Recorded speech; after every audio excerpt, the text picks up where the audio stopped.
నూకల నరేష్ రెడ్డి మృతదేహాన్ని సందర్శించి నివాళులర్పించిన తెలంగాణ రెవెన్యూ గృహ నిర్మాణ సమాచార శాఖల మంత్రి పొంగులేటి శ్రీనివాసరెడ్డి ఆయన ఆత్మకు శాంతి చేకూరాలని దేవుని ప్రార్థించారు. అనంతరం మీడియాతో మాట్లాడారు.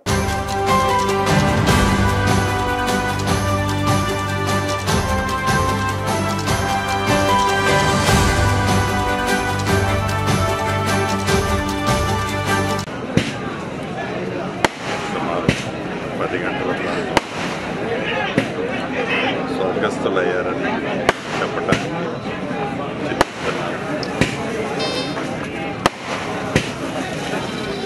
రెడ్డి గారు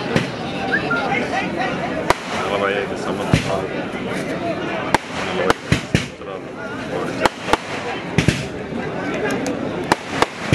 ఈ డోర్నకల్లు ప్రాంతం ఉమ్మడి వరంగల్ నాడు సురేందర్ రెడ్డి గారు ప్రాంత ప్రజలకి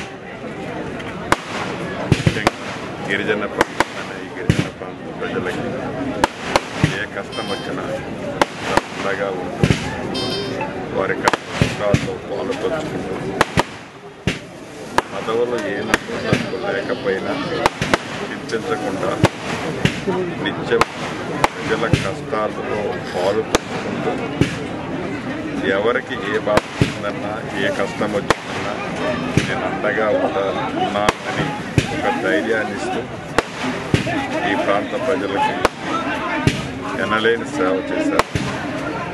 వారి లేని వారి కుటుంబానికే కాదు ఈ ప్రాంత ప్రజలందరికీ తీరిన లోటు. వారి ఆత్మ శాంతించాలని వారి కుటుంబాన్ని